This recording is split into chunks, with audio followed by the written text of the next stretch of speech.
गया से एक और बड़ी खबर सामने आ रही है, जहां करोड़ों की ज्वेलरी चोरी का भंडाफोड़ कर लिया गया है।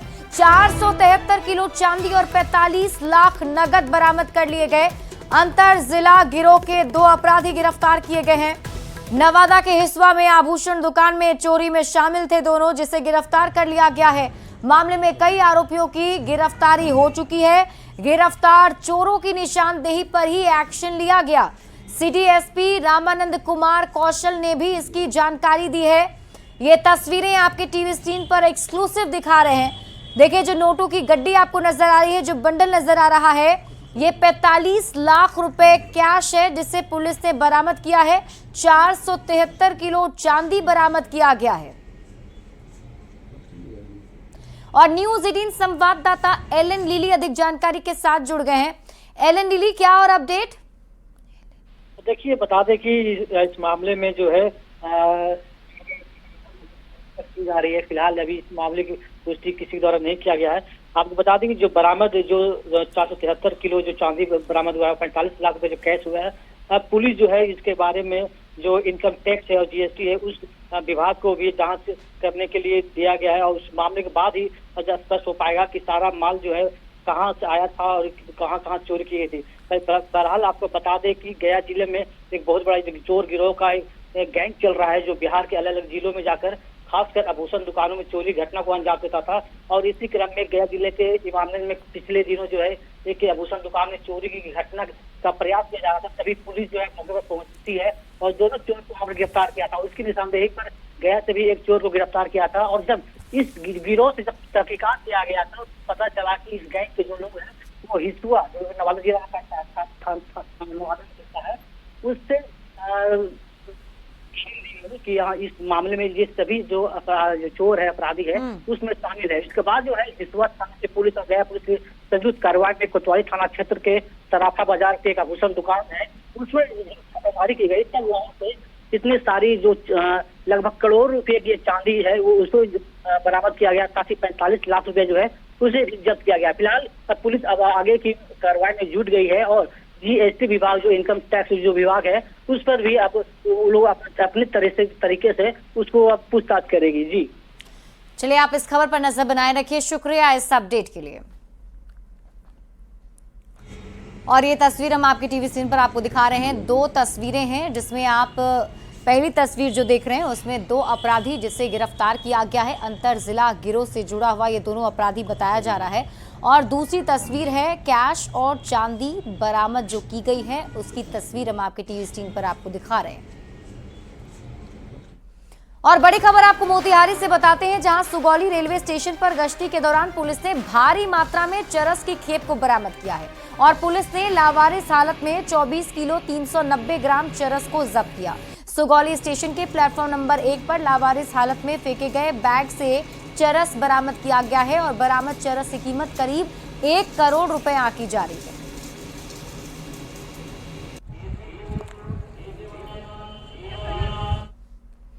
खबर शेखपुरा से है, जहां बीएसएफ के एक महिला जवान से शादी का झांसा देकर यौन शोषण का मामला सामने आया है। टाउन थाना के अहियापुर मोहल्ले का रहने वाला आयुष उर्फ गौतम पर यौन शोषण के साथ ही 14 लाख रुपए ठगी का आरोप लगा है। पीड़िता के मुताबिक सोशल साइट के जरिए आरोपी से उसका परिचय हुआ था। बाद में शादी का झांसा देकर महिला जवान से शारीरिक संबंध भी बनाए, साथ ही 14 लाख रुपए भी ऐंठ लिए। बाद में महिला जवान को जब पता चला कि शातिर युवक पहले से ही शादीशुदा है और 2 बच्चों का पिता है, तो उसके पैरों तले जमीन ही खिसक गई। झारखंड के रांची की रहने वाली बीएसएफ महिला जवान ने शेखपुरा टाउन थाने में आरोपी के खिलाफ प्राथमिकी दर्ज कराई है।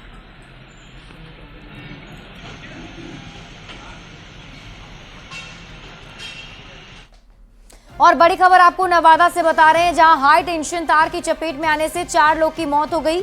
घटना नारदीगंज थाना के हड़िया पंचायत के राजीव नगर इलाके की है, जहां हाई टेंशन तार की चपेट में आने से 4 लोग की मौत हो गई। मृतकों में 2 बच्चे, 1 महिला और 1 पुरुष शामिल है। ये घटना तब हुई जब वे बस से उतरकर आगे बढ़ रहे थे। मृतक के परिजनों ने स्थानीय प्रशासन और बिजली विभाग पर लापरवाही का आरोप लगाया है। संजीत कुमार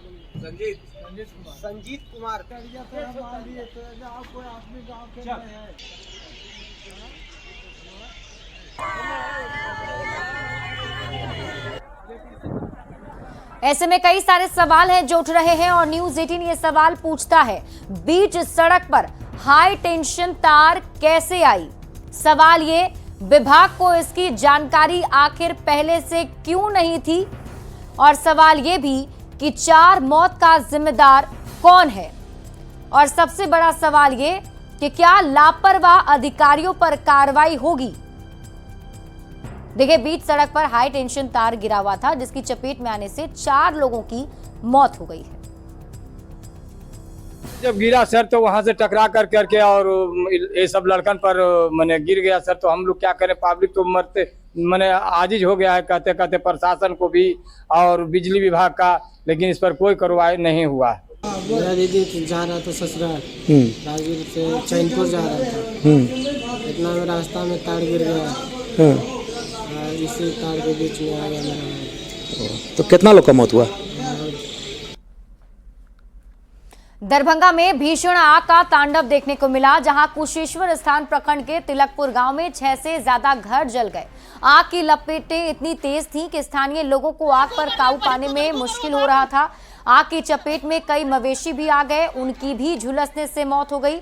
हालांकि स्थानीय लोगों ने घंटों मशक्कत के बाद आग पर काबू पा लिया। आग से लाखों का नुकसान हुआ है। वहीं पीड़ित परिवार प्रशासन से मदद की गुहार लगा रहा है। विधानसभा से एक बेहद दुखद घटना की जानकारी प्राप्त हुआ है। कुशेश्वर स्थान विधानसभा क्षेत्र अंतर्गत तिलकेश्वर पंचायत के तिलकपुर गांव वार्ड संख्या 15 में नीतीश कुमार सहित आधा दर्जन से अधिक का घर, भैंस और गाड़ी जलने की सूचना प्राप्त है। इस आलोक में हम संबंधित अंचल अधिकारी से बात किए हैं। खबर मुंगेर से है, जहां पुलिस ने हत्या के आरोपी के घर ढोल नगाड़े के साथ इश्तेहार चिपकाया है। कोतवाली थाने की पुलिस ने दरवाजा मोहल्ले में हत्या के आरोपी अमित यादव के घर पर इश्तेहार चिपकाया। अमित यादव बीते 3 साल से फरार है। पुलिस ने सरेंडर करने को लेकर उससे घर इश्तेहार चिपकाया है। सरेंडर नहीं करने पर पुलिस कुर्की की कार्रवाई करेगी।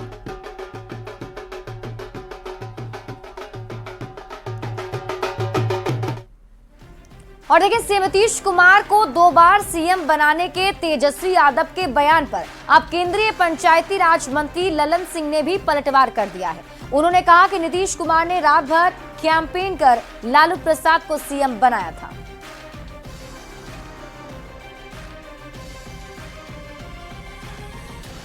1989 में जब 1990 में जब मुख्यमंत्री बने थे तो लालू जी को कोई था?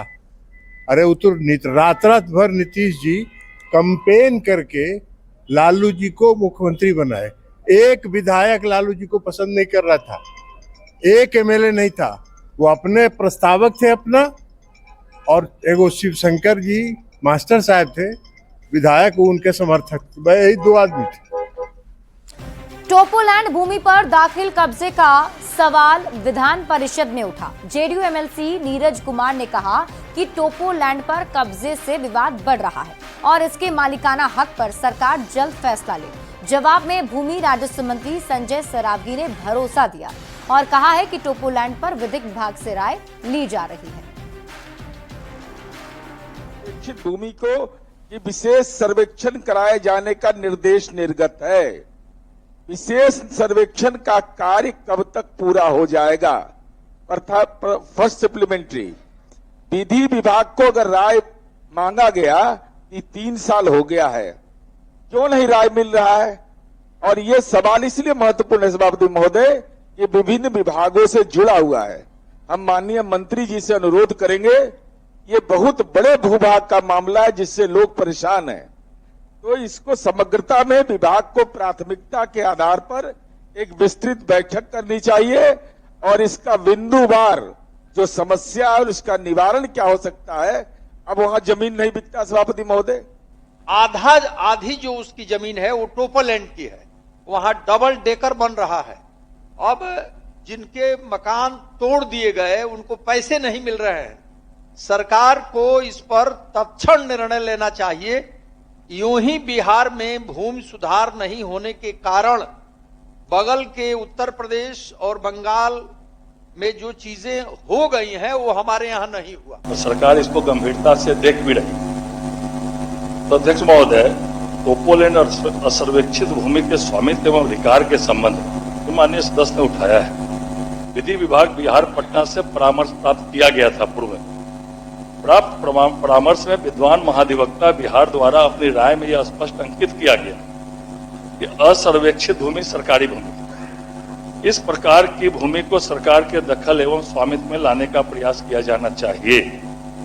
उक्त क्रम में वर्ष 2020 में टोपोलैंड असर्वेक्षित भूमि के संबंध में विद्वान महाधिवक्ता बिहार का पुनः परामर्श प्राप्त। भोजपुरी पावर स्टार पवन सिंह ने विधानसभा चुनाव लड़ने की घोषणा की है, जिसके बाद से उनके बीजेपी में वापसी की चर्चा शुरू हो गई। बीजेपी विधायक विनय बिहारी ने दावा किया, पवन सिंह आखिरकार बीजेपी में शामिल होंगे।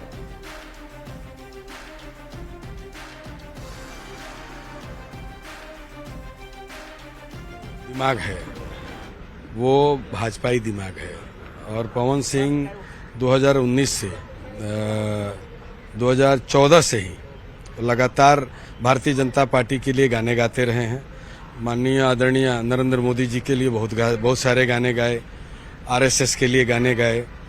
तो जो उनके साथ मुझे रहते हुए जो अनुभव हुआ है उनके लिए, उनके प्रति, उसमें है कि वो भारतीय जनता पार्टी के प्रति उनका प्यार ज़्यादा है और जिन भी कारणों से थोड़ी दूरियां बनी हैं, लेकिन मुझे लगता है कि अंतिम पड़ाव पवन सिंह के लिए भारतीय जनता पार्टी ही है और भारतीय जनता पार्टी ने सारे पुरानी बातों को भूल करके आत्मसात करने का भी लगभग निर्णय लिया हुआ है, जहां तक मेरी जानकारी है। कल बिहार दौरे पर पंडित धीरेन्द्र शास्त्री आने वाले हैं। कल गोपालगंज जाएंगे बाबा बागेश्वर। भीड़ को देखते हुए कार्यक्रम में बदलाव किया गया है। एक ही दिन लगेगा दिव्य दरबार। 6 से 10 मार्च तक हनुमंत कथा होगी। 8 मार्च को कथा से पहले दिव्य दरबार लगेगा। दिव्य दरबार में श्रद्धालुओं का पर्चा निकलेगा। रामनगर के राम जानकी मठ में आयोजन होना है। श्रद्धालुओं की भीड़ को लेकर यह बदलाव किया गया है। गोपालगंज जिला प्रशासन ने सूचना जारी कर दी है। गोपालगंज डीएम और एसपी ने तैयारियों का जायजा भी लिया।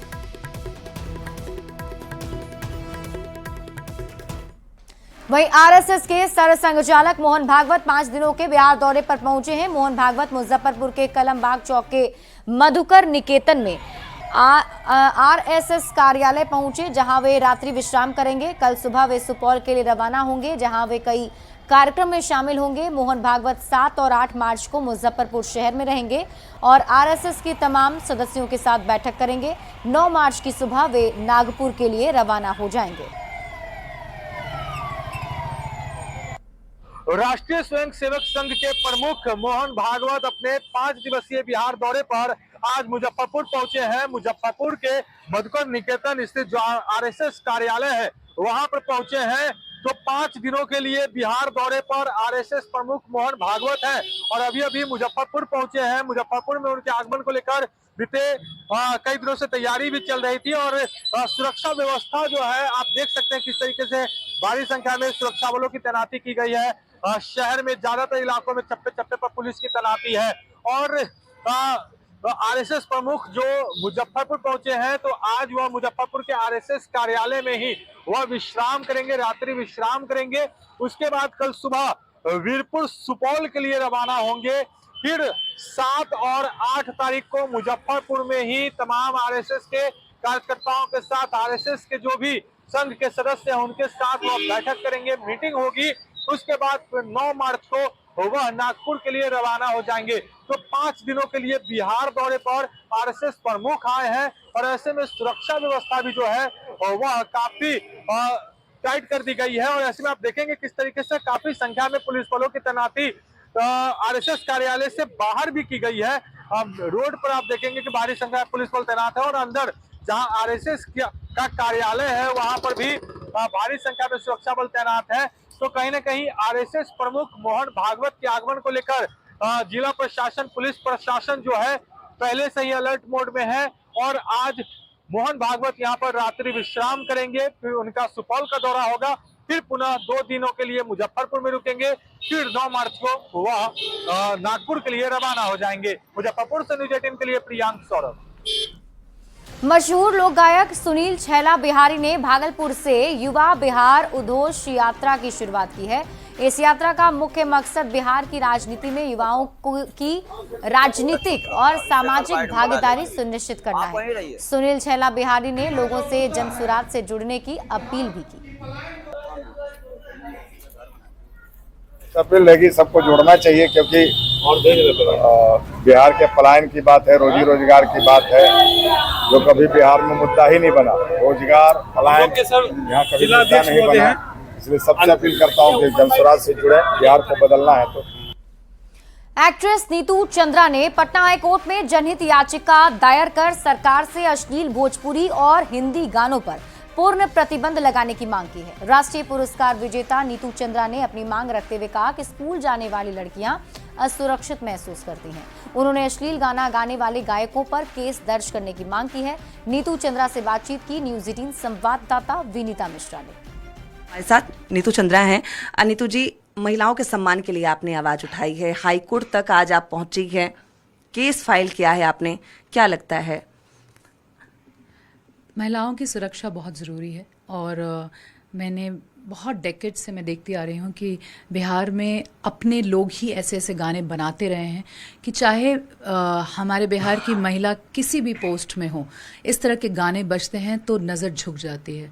कब तक नज़र झुका के हम जैसे बड़े हुए हैं हम वैसे कर रहे हैं, लेकिन किसी भी पॉलिटिकल वाले लोगों को अब शायद एहसास हो गया होगा कि आप किसी भी पार्टी से हैं, एक्चुअली मुझे उससे मतलब नहीं, मुझे इससे मतलब है कि आप बिहार के प्रोग्रेस में कहाँ खड़े हो रहे हैं और बिहार की जो इमेज बनी हुई है उन गानों से हमें जाना जाता है।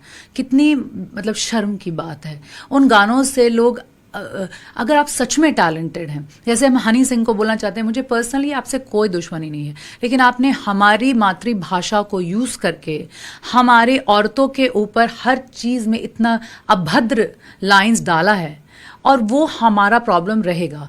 और अब से अगर कोई भी ऐसा करेगा, बिहार गवर्नमेंट उसके अगेंस्ट रहेगी और पुलिस उसके अगेंस्ट रहेगी and actions will be taken. बिल्कुल, बहुत बहुत धन्यवाद नीतू जी आपका। और बहुत बेहतरीन काम कर रही है, भले ही लेट से, लेकिन किसी ने आवाज तो उठाई है, महिलाओं के सम्मान की बात तो की है। जिस तरीके से गानों के माध्यम से अश्लीलता फैलाई जा रही है, इस पर रोक जरूरी है। लगातार हम भी इस बात का जिक्र करते रहे हैं और अब ये बात हाईकोर्ट तक पहुंची है।